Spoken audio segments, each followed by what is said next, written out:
Assalamualaikum warahmatullahi wabarakatuh. Apa kabar kita semuanya?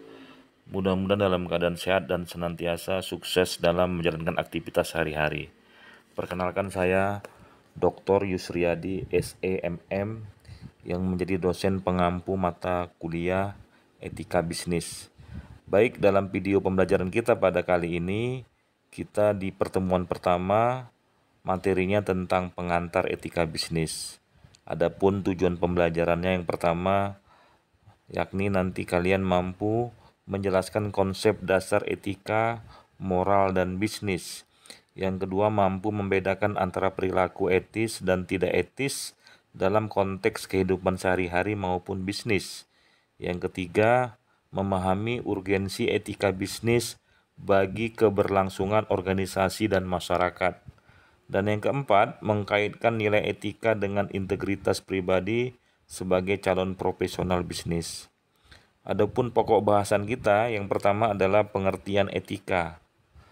Nah, pengertian etika ya secara etimologi, etika ini berasal dari bahasa Yunani, dari kata ethos yang berarti kebiasaan, watak, ataupun karakter. Sedangkan apa yang membedakan antara etika dengan moral? Kalau etika merupakan refleksi kritis tentang moralitas, sedangkan moral adalah aturan, norma, dan kebiasaan yang berlaku dalam masyarakat. Jadi, kata etika ini harus bisa kita pahami bahwa ketika kita memahami etika berarti kita sedang mempelajari tentang kebiasaan, karakter, watak seseorang. Nah, sedangkan moralitasnya adalah terkait dengan bagaimana aturan-aturan ataupun norma-norma yang berlaku di tengah masyarakat. Sedangkan bisnis adalah aktivitas yang bertujuan menghasilkan barang ataupun jasa untuk memperoleh keuntungan. Jadi tidak hanya sekedar mencari profit, tapi juga menciptakan nilai bagi stakeholder. Ini artinya adalah setiap aktivitas di mana aktivitas tersebut dapat memperoleh keuntungan, maka kita sebut dengan bisnis. Nah, keuntungan ini disebabkan karena seseorang atau sebuah badan hukum memberikan suatu penawaran bisa berupa barang ataupun jasa. Nah, sekarang di mana letak etika bisnisnya? Letak etika bisnisnya adalah ketika seseorang ataupun badan hukum dalam melakukan aktivitas bisnisnya itu harus tetap mengacu kepada etika dan moralitas, sehingga dengan demikian tidak ada konsumen yang merasa dirugikan, masyarakat tidak dirugikan, negara tidak dirugikan. Misalnya begini, yang paling mudah dan ringan ya, saya berikan contoh. Orang yang berkaitan dengan bisa menghasilkan uang itu dengan bisa banyak cara. Berarti kan dia berbisnis. Nah, bisa nggak kita mendapatkan uang dengan cara menjual narkoba? Bisa.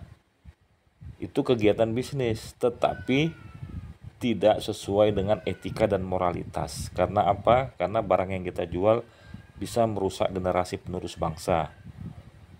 Dalam materi etika bisnis, kita mempelajari tentang bagaimana seharusnya seseorang dalam berbisnis itu memiliki etika dan moralitas.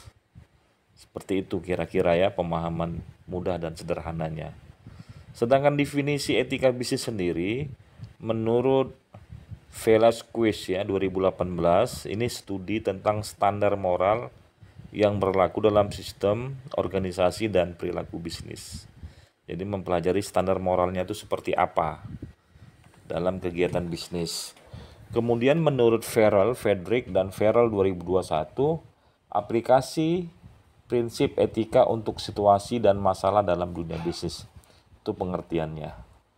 Jadi dari definisi ini ya bisa saya simpulkan bahwa aktivitas yang dimana dalam kegiatan bisnis itu menggunakan standar moralitas yang tepat dan baik, maka itu sesungguhnya adalah pengertian dari etika bisnis. Secara sederhananya itu ya. Baik, kemudian lanjut kita urgensi dalam bisnis ya. Tentu kegiatan bisnis ini penting karena negara kita ini sebenarnya membutuhkan pengusaha. Pengusaha ini karena dia membuka lapangan pekerjaan, merubah barang bahan baku menjadi bahan jadi ya, menciptakan kemudahan bagi orang untuk memenuhi kebutuhan-kebutuhannya. Maka untuk itu kita harus pahami nih mengapa orang berbisnis. Tentu gunanya untuk menumbuhkan kepercayaan ya bagi karyawan, konsumen, investor, dan masyarakat.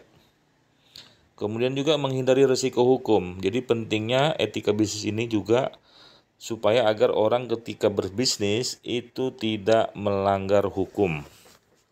Gunanya untuk menjaga reputasi dan tentunya memastikan kestabilan finansialnya. Kemudian tentu yang ketiga adalah menjadi dasar keberlanjutan perusahaan.